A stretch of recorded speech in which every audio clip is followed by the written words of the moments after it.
शिविर और अष्टांगिका पर्व की दोनों मंगल वेलाओं में हमें इस काल में जो विचार करना चाहिए उसी विषय पर हमारी चर्चा चलती है। चर्चा तो यही करना है और यही करना चाहिए और करते ही रहना चाहिए। ये तो हमने समझने के लिए चर्चा प्रारंभ की है और चर्चा का परिणाम तो तब आता है कि जैसा सचमुच वो विषय हमें आत्मसात हो, हमारी बुद्धि को वो विषय ग्राह्य हो और उसमें प्रसन्नता का, हर्ष का अनुभव होने लग जाए। जैसे कोई उलझा हुआ प्रश्न किसी बालक को समझ में आ जाए तो वो हर्षित हो जाता है। इसी तरह उलझी हुई तो जीवन की अनेक समस्याएं कही जाती हैं, वैसे कुछ उलझन नहीं है खास, लेकिन यह माना जाता रहा है कि बहुत समस्याएं हैं जीवन में, बड़ी उलझनें।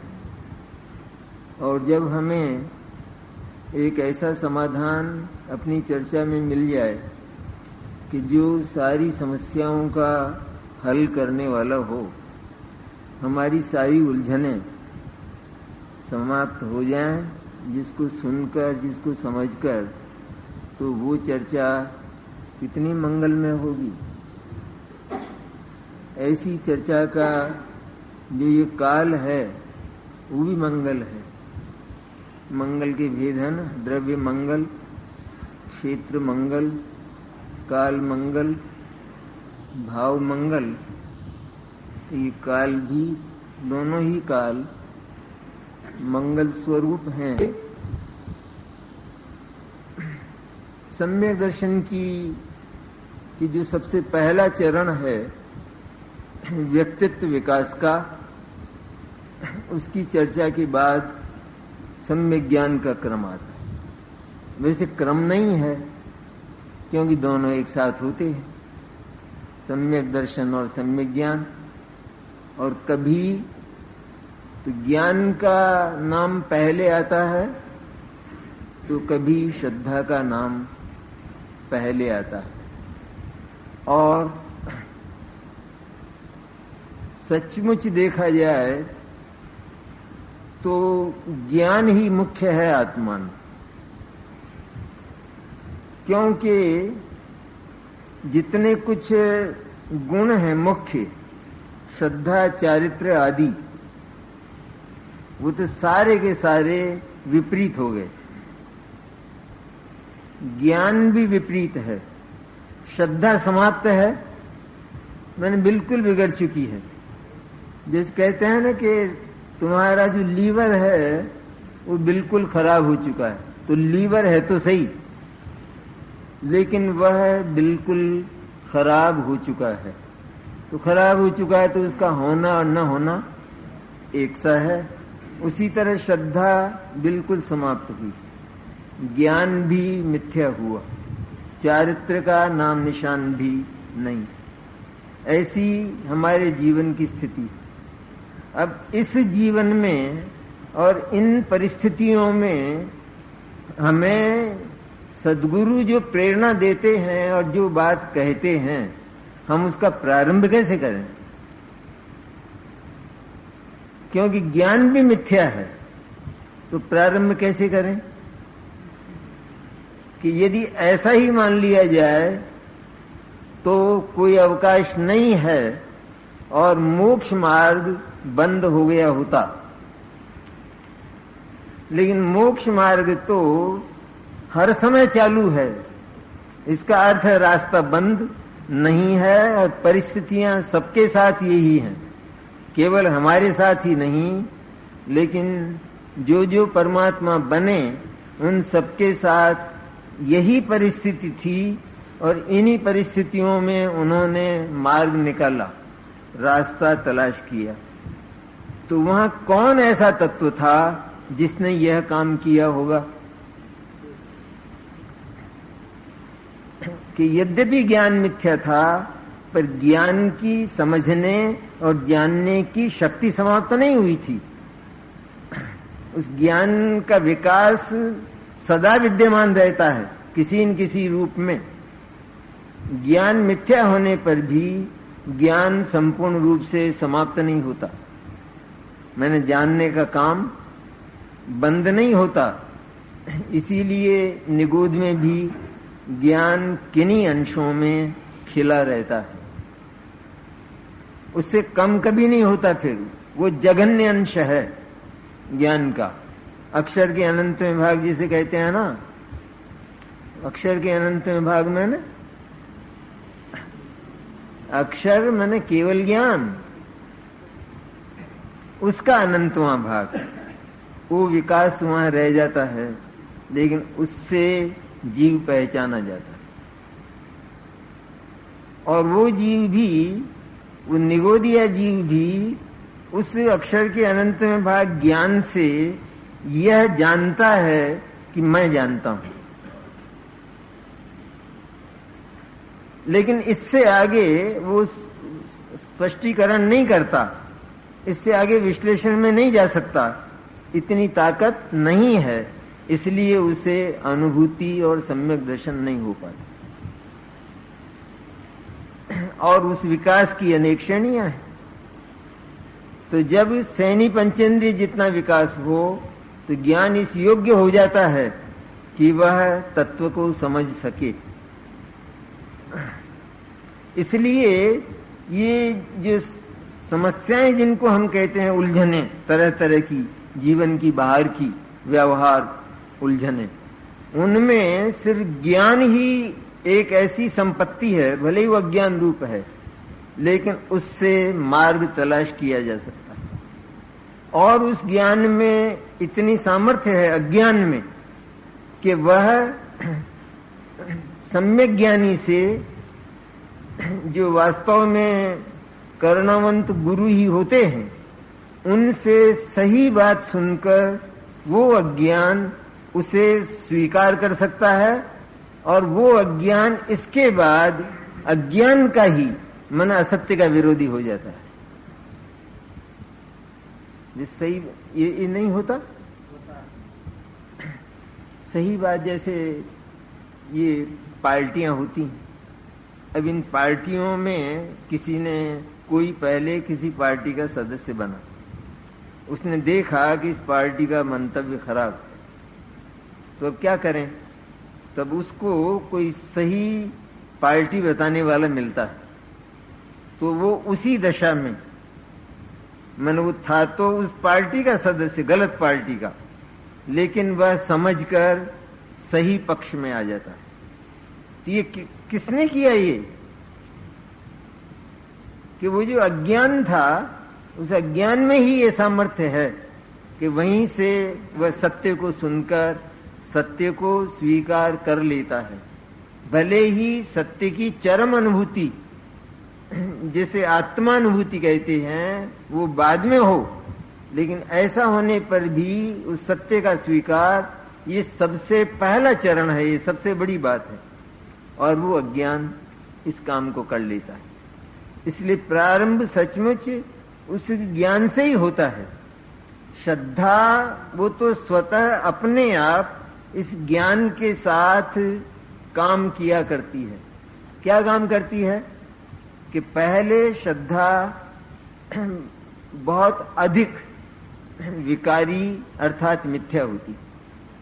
जब ज्ञान अज्ञान रूप रहकर भी सही मार्ग पर आता है, तो अपने आप वो श्रद्धा ढीली होती है, क्योंकि श्रद्धा का परिणाम सूक्ष्म होता है, इसलिए उसे हम जान नहीं पाते सीधा। लेकिन ज्ञान तो जानने का काम करता है ना, और उस जानने की अनुभूति ज्ञान को स्वयं होती है। इतना स्पष्ट है वो, क्योंकि वो तो दीपक है ना, साक्षात प्रकाश। और श्रद्धा का पता चलता है हमको कि कैसा परिणमन हो रहा है श्रद्धा का, नहीं लगता है, क्योंकि वो सूक्ष्म है। इसलिए ज्ञान से ही सचमुच प्रारंभ होता है, और वह ज्ञान, उस ज्ञान का वास्तविक परिणमन भी तत्व विचार है। सम्यक ज्ञान अर्थात आत्मानुभव के पहले, और सम्यक दर्शन का जो वास्तविक निमित्त है वो भी तत्व विचार है। सम्यक दर्शन के पहले दोनों का जो निमित्त है वो सचमुच वास्तविक मुख्य निमित्त वो तो एक ही है। वैसे ज्ञान के जो व्यवहार साधन हैं वो और भी बहुत होते हैं, लेकिन उसका जो असली साधन है सम्यक ज्ञान की उत्पत्ति का, वो तत्व विचार ही मुख्य साधन है, और वो ज्ञान की ही पर्याय है।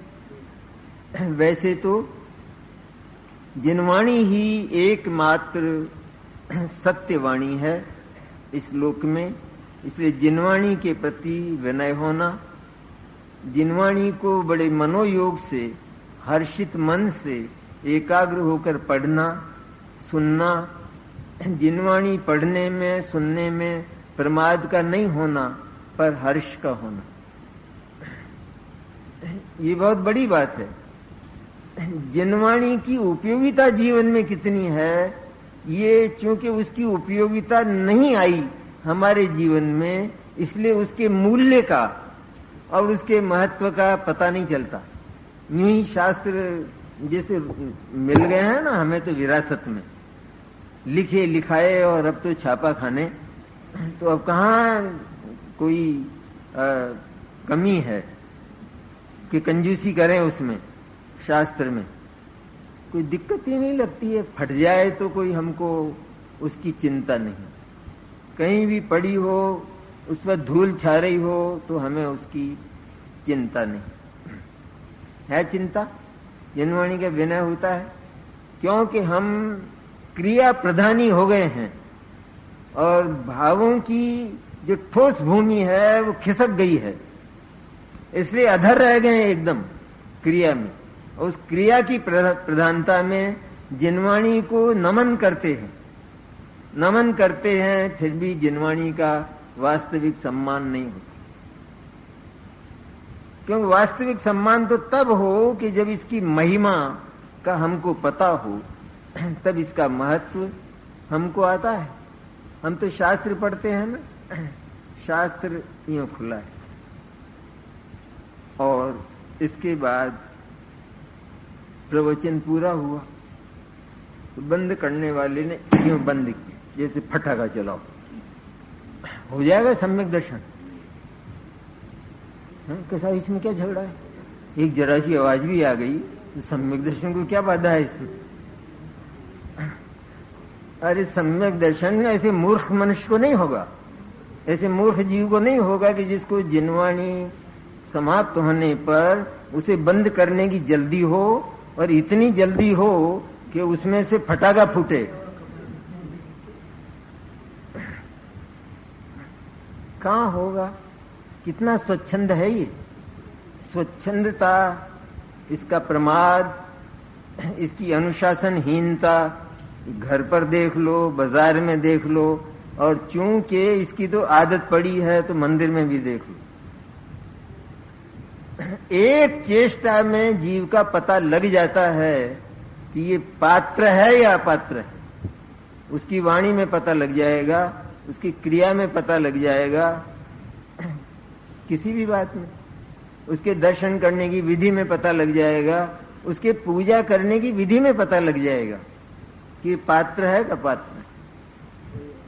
क्योंकि उसको पूजा के बर्तन नहीं संभालना आता, जैसे घर पे पटकता है वैसे यहाँ पटकता है, वो चौकियां खींचता है, वो टेबलें खींचता है, तो उसको एक बात का तो है कि भगवान की पूजा करना, पर उसको दूसरी बात का ख्याल ही नहीं है कि जीव कितने मर रहे हैं।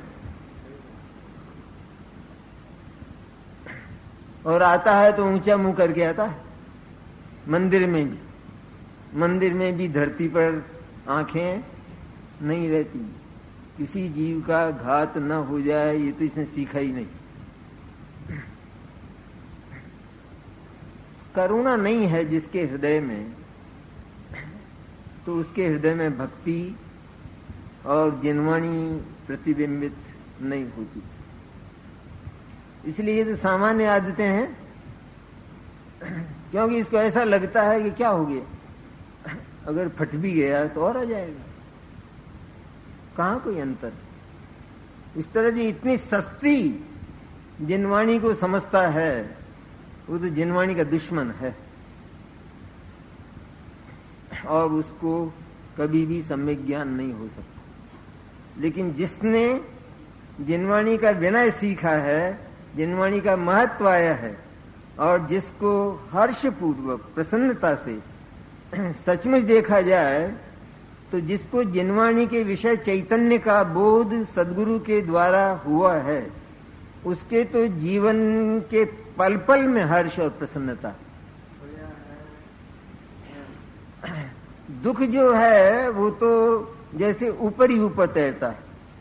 जैसे समयसार में लिखा कि बद्ध स्पृष्टादि भाव उसी चैतन्य के ऊपर ही ऊपर तैरते हैं, अर्थात उनका उस चैतन्य में प्रवेश नहीं होता। इस तरह ये जगत के सुख दुख आदि, हर्ष विषाद आदि, राग द्वेष आदि और उनसे होने वाली आकुलता, ये उस तत्व पिपासु के ऊपर ही ऊपर तैरती है और अंतर से उसके चित्त की प्रसन्नता कभी समाप्त नहीं होती। इसलिए समाप्त नहीं होती क्योंकि वो ये जानता है कि मुझे एक महान उपलब्धि होने वाली है। देखो, एक बहुत ही दरिद्र व्यक्ति हो, भिखारी, और वह कभी उसे भोजन मिलता है, कभी नहीं मिलता, मिलता है तो बिल्कुल रूखा सूखा ऐसा मिलता है, और वह बड़ा दुखी होकर भोजन करता है। शाम को मिलेगा या नहीं, इसकी बड़ी चिंता है। इतने में कोई आकर यह कहता है कि तेरी 5 लाख की लॉटरी खुल गई। अब क्या हुआ उसके उन भावों का? क्यों, रोटी तो वही है, अभी तो वही खानी पड़ेगी, अभी तो कोई दूसरी नहीं आएगी।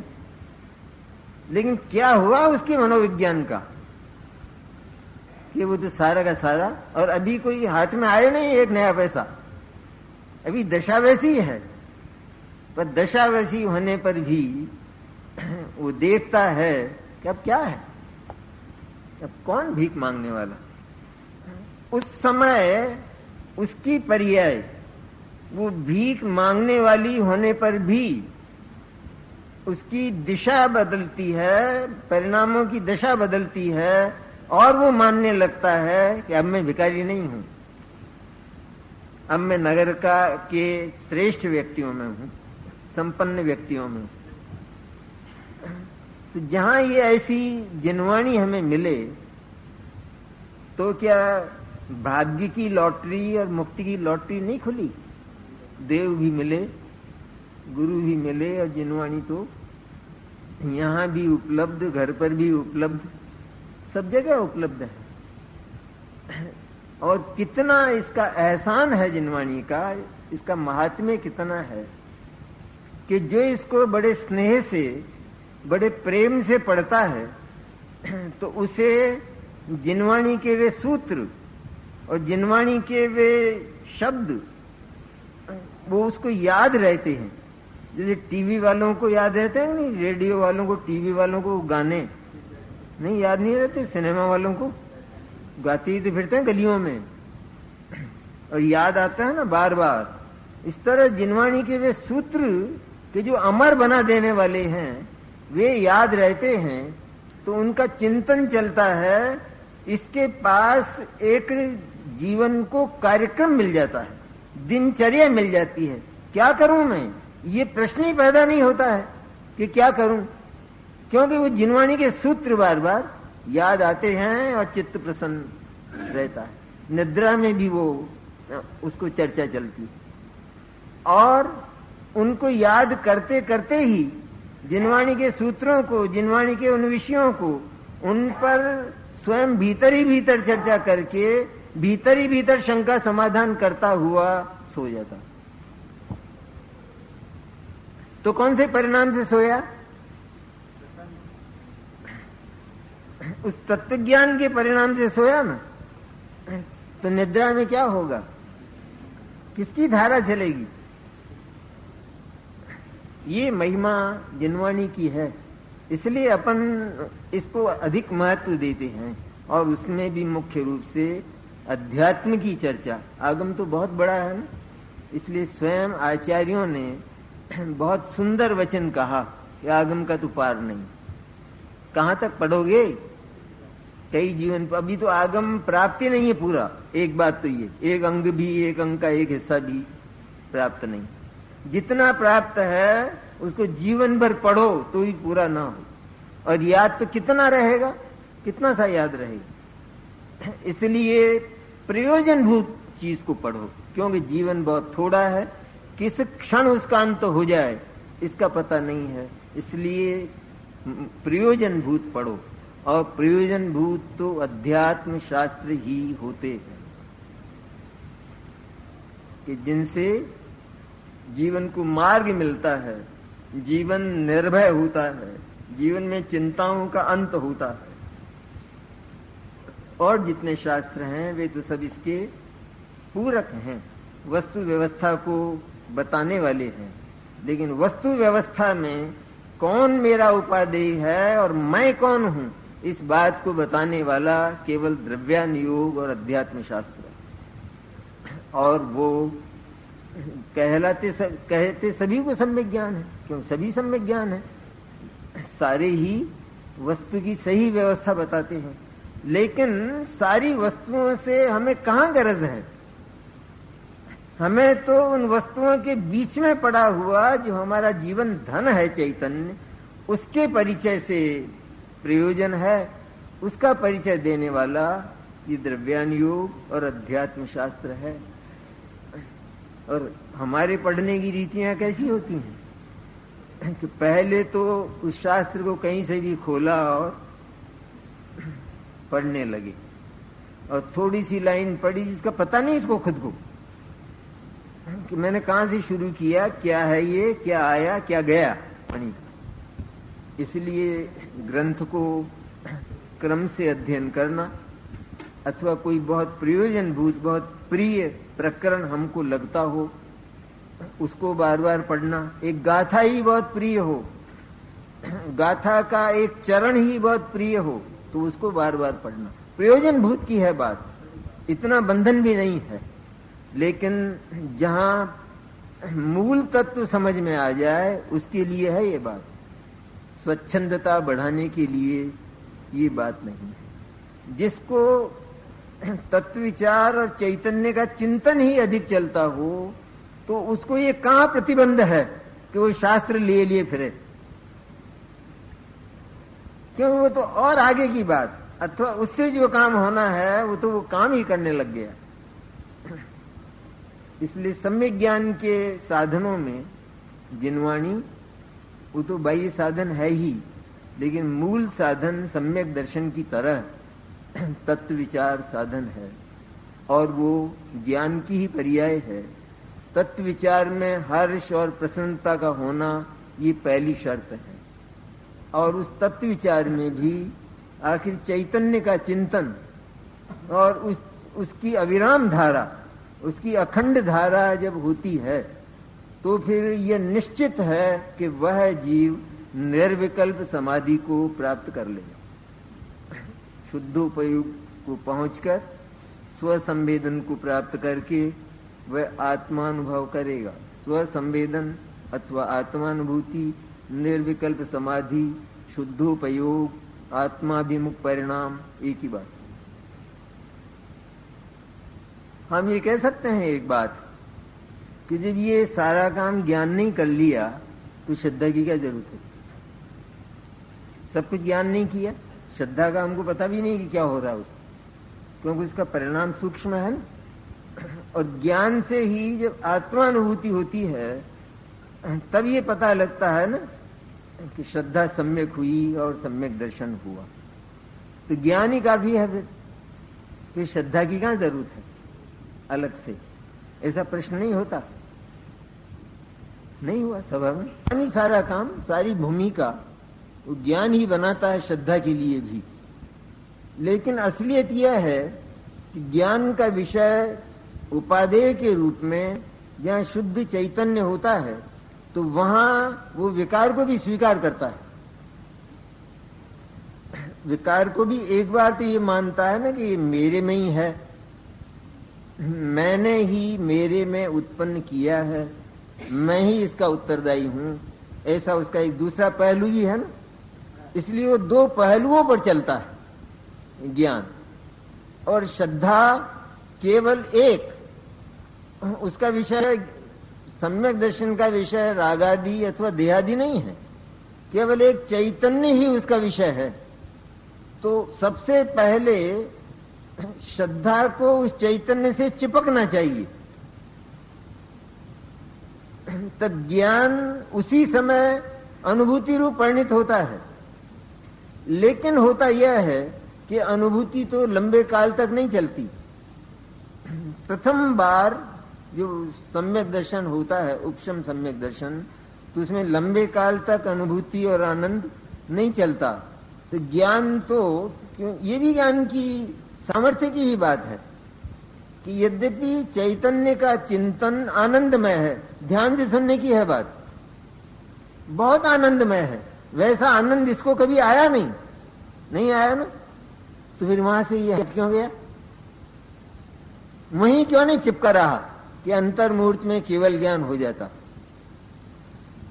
कि ज्ञान में सामर्थ्य प्रकट तो हुई है, लेकिन अभी इतनी शक्ति नहीं है कि वो उस चैतन्य से चिपका रहे। ये भी शक्ति की है बात। यद्यपि वो मधुर है, मीठा है, स्वादिष्ट है, और उसे ये चाहता है, चाहने पर भी अभी इतनी ताकत नहीं है कि ये धारावाहिक उसको पकड़ सके, वहां ठहर सके और अनुभव कर सके। जैसे भोजन बहुत अच्छा बना, बहुत सुंदर बना है, और भूख भी हमको बहुत अच्छी है, तो हमने खाया और खाकर फिर कहने लगे बस बस बस अब नहीं चाहिए। तो क्यों साहब, खराब बना है क्या? अच्छा नहीं लगा क्या? बहुत बढ़िया बना है, बहुत सुंदर बना है, आनंद बहुत आया है, तो फिर खाते क्यों नहीं? बस बस क्यों करते हो? जब चीज बहुत अच्छी है और निरंतर खाने लायक है तो फिर खाते क्यों नहीं हो? कि मेरी ताकत इतनी ही। ऐसी बात ज्ञान की, ज्ञान की अभी क्योंकि अनादि की है ना आदत खेल कूद करने की, तो तुरंत इधर जैसे बालक होता है तो उसे मां का दूध पीना होता है तो चिल्लाता है, और चिल्लाकर झट दूध पी के और अपना खेल करने लगता है, खेलने लगता है। तो उसी तरह से उस चैतन्य का अमृत पीकर और ज्ञान उस चैतन्य के स्थान पर बाहरी पदार्थों में खेल कूद करने लगता है। तो अब जब ज्ञान उस चैतन्य से उपयोग हटाकर दूसरे पदार्थों में चला गया, तो फिर यहां कौन सी निशानी है कि ये जीव सम्यक दृष्टि है?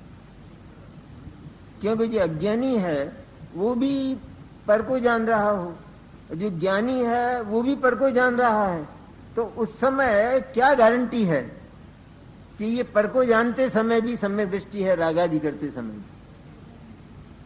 तो इसकी श्रद्धा चैतन्य से चिपकी, और उसका विषय केवल एक ही है। इसके विषय तो अनेक हैं ज्ञान के, तो क्योंकि रागादि रूप अपने को न जानते हुए भी उस चैतन्य सत्ता को, इसको रागादि स्वीकृत हैं, श्रद्धा को स्वीकार ही नहीं है, उसको असली चैतन्य स्वीकार है। इसलिए श्रद्धा की आवश्यकता है, और वो उस चैतन्य से चिपकी हुई चलती, चिपक कर चलती। तो भी श्रद्धा के परिणाम जब सूक्ष्म हैं सम्यक दर्शन के, और हमको उसका पता नहीं लगता, तो फिर कैसे पता रहता है कि जब ज्ञान दूसरी ओर चला जाता है तो वे मैं सम्यक दृष्टि हूं, ये वो उसको याद नहीं रहता होगा या भ्रम हो जाता होगा? कि ऐसा नहीं होता, क्योंकि पर पदार्थ को जानते समय भी ज्ञान की भेद विज्ञान रूप सामर्थ्य समाप्त नहीं होती, इसलिए वो जानता है कि मेरा सम्यक दर्शन अविराम, ऐसा जानता है, इसलिए आवश्यकता है। और श्रद्धा ज्ञान से भिन्न गुण है, भिन्न पर्याय है, दोनों अलग अलग अपना काम करते हैं। ज्ञान श्रद्धा के कार्य को, श्रद्धा गुण को जानता है, लेकिन श्रद्धा का काम नहीं करता। ज्ञान श्रद्धा को जान सकता है पर श्रद्धा नहीं कर सकता। श्रद्धा ज्ञान को जानती नहीं है,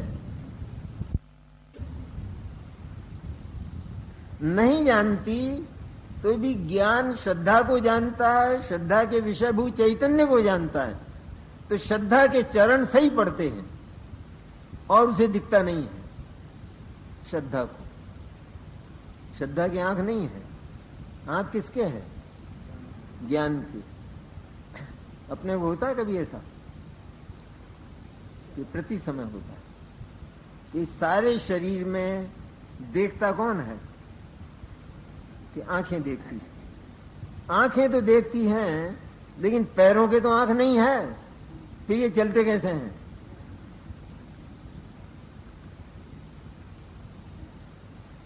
कैसे चलते होंगे जिनको सूझता ही नहीं है? और देखने वाली आंख तो यहां है, तो फिर ये कैसे चलते हैं?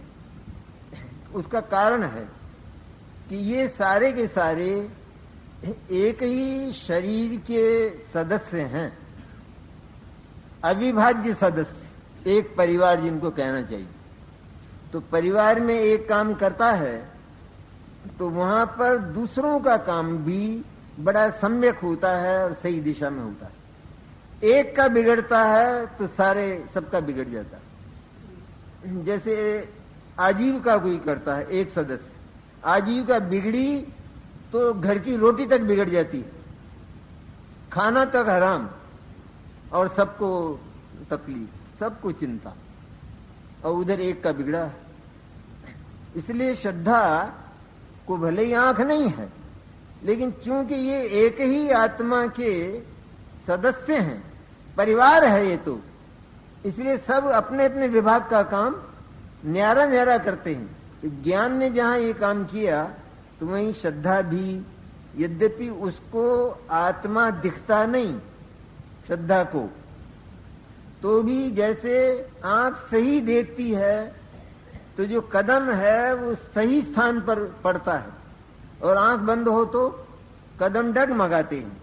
इसी तरह ज्ञान जब सही देखता है, सही जानता है, चैतन्य का सही परिचय देता है, तो श्रद्धा उस चैतन्य को पकड़ लेती है बिना आंख के।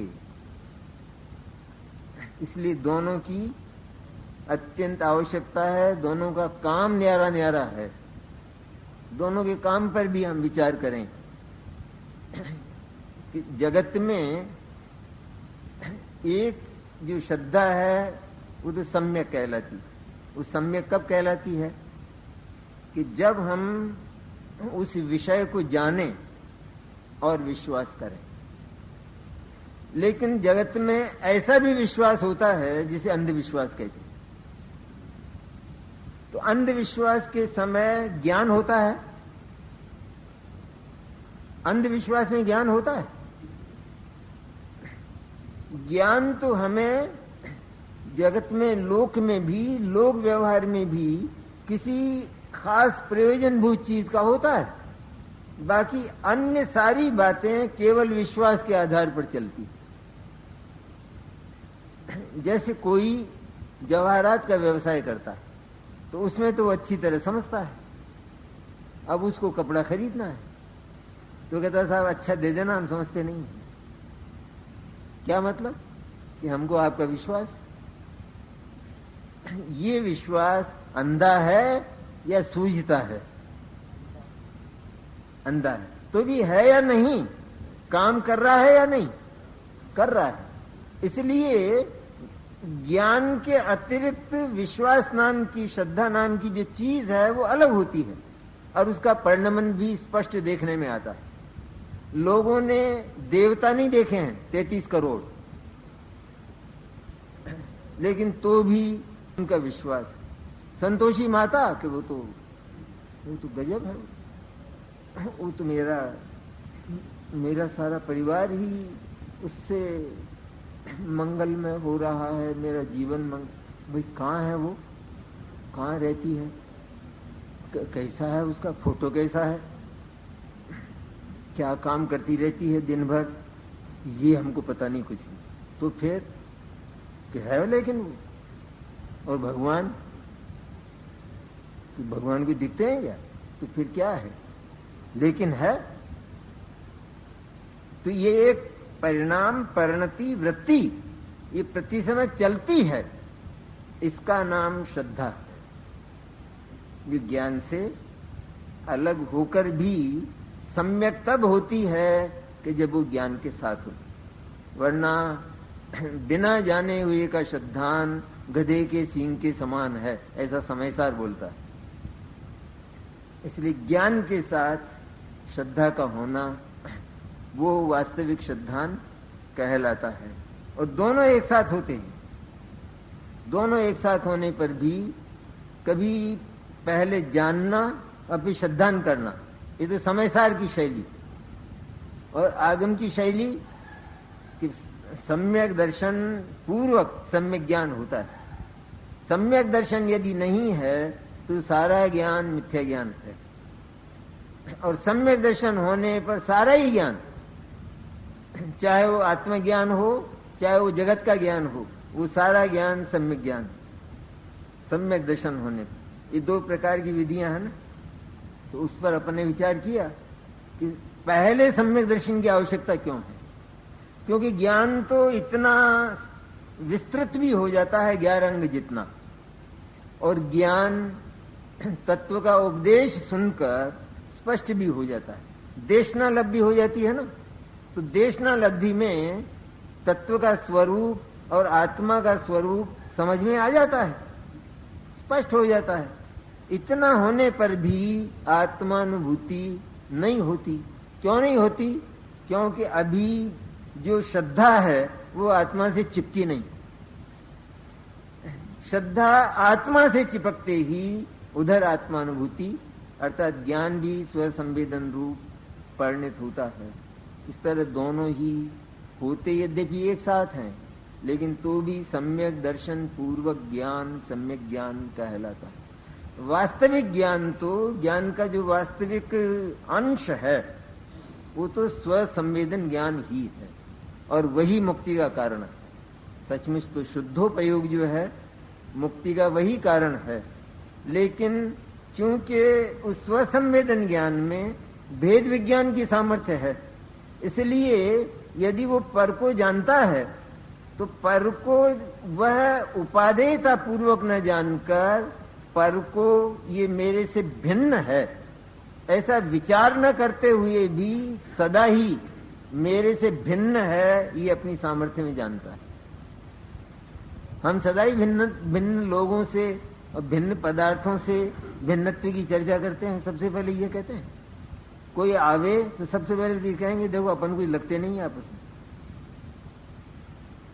यह जानना ही काफी होता है। जानना में ना जान चुके हैं, क्या उसको दोहराना है बात को बार बार, इसलिए जानते हैं तो उसको दोहराने की बात।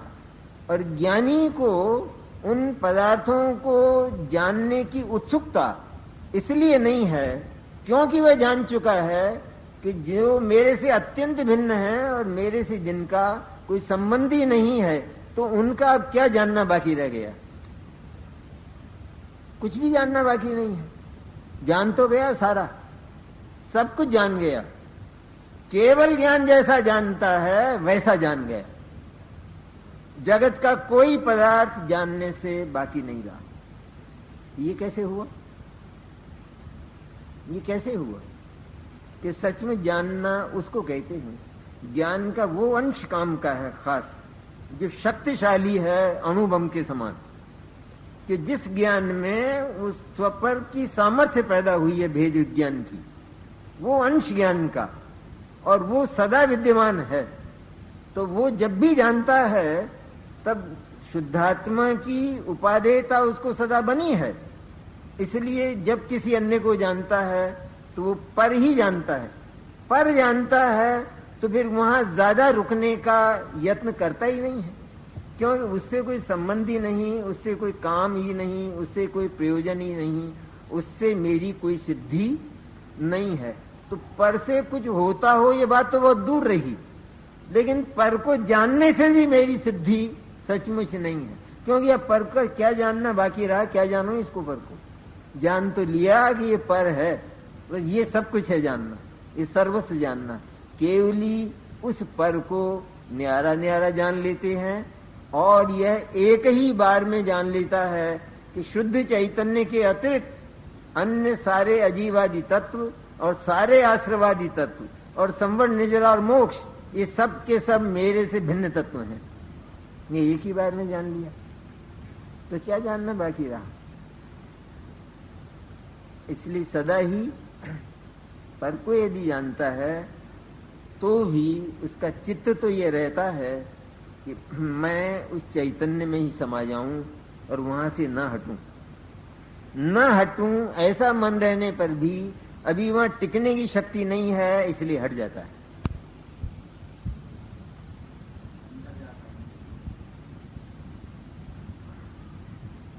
इसलिए ज्ञान का वास्तविक काम, सच्चा ज्ञान ही वही है जो स्वसंवेदन शुद्धोपयोग रूप हो और जिसमें अमृत का झरना झरे, वो है।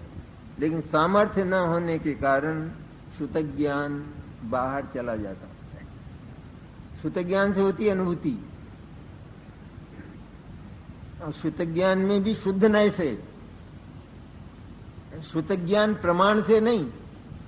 बहुत कहने को रह जाती बातें, इसलिए साफ लिखा कि प्रमाण पूज्य नहीं है। इसका मतलब यह नहीं है कि गाली देना, पूज्य नहीं है मैंने श्रद्धेय नहीं है। शुद्ध न्याय पूज्य है, क्योंकि वो शुद्ध न्याय इस सारे झमेले में से उस शुद्ध चैतन्य को ढूंढकर उस जौहरी की तरह बस वहां उसका वेदन कर लेता। चाहे कितने ही बीच में पड़ा हो ना चेतन, कितनी परिस्थितियों में, कितने विकारी भावों के बीच में पड़ा है, दल दल में, इतना होने पर भी उस ज्ञान ऐसा कलाबाज है कि चुपके से उस झमेले में जाकर उस शुद्ध चैतन्य को उठा लेता है, और बाकी सब वहां का वहां धरा रहे। उससे क्या मतलब है? इस तरह भीतर से उस ज्ञान का उत्साह तो यही है कि मैं सदा ही चैतन्य निष्ठ रहूं, चैतन्य में प्रविष्ट रहूं। लेकिन जैसे एक विद्यार्थी है, समय परीक्षा का है, रोटी की भी कम याद आती है, रोटी भी कम भाती है, और बहुत पढ़ता है लेकिन 24 घंटे नहीं पढ़ पाता। मन ऐसा है कि पढ़ता ही रहूं 24 घंटे, क्योंकि पढ़ना अच्छा है और सफलता का हेतु है। तो पढ़ता ही रहूं ऐसा मन होने पर भी, और पढ़ना बहुत ही मंगल रूप होने पर भी पढ़ नहीं पाता। उसको कहे कि तुझे पढ़ना अच्छा नहीं लगता, ये घूमने क्यों जा रहा है, ये खेलने क्यों चला गया, पर बहुत ही प्रिय लगता है, पर क्या करूं, थक जाता हूं। इसी तरह जो चैतन्य का संवेदन है, उसमें भी अभी ज्ञान की सामर्थ्य, उधर चारित्र की सामर्थ्य, दोनों की कमी है। इसलिए ज्ञान वहां टिक नहीं पाता, तो वह पर पदार्थों में भी चला जाता है, व्यवहार भावों में भी चला जाता है, लेकिन वहां उसका मन नहीं लगता। ये खास बात है। तो विद्यार्थी को ऐसा लगता है ये जो मैं खेल रहा हूं इसमें मेरा समय नष्ट हो रहा है, पर नहीं खेलूं, निरंतर पढ़ता रहूं तो सिरदर्द होता। इस सिरदर्द ना हो और मैं पढ़ सकूं, इसलिए बीच में ये लंच कर लेता हूं, रेस्ट कर लेता हूं। खेल की छुट्टी होती है ना जैसे बच्चों को, इस तरह से सम्यक दृष्टियों का, सम्यक ज्ञानियों का भी वो रेस्ट काल है। भावना तो यही है कि निरंतर चैतन्य की अनुभूति होती रहे।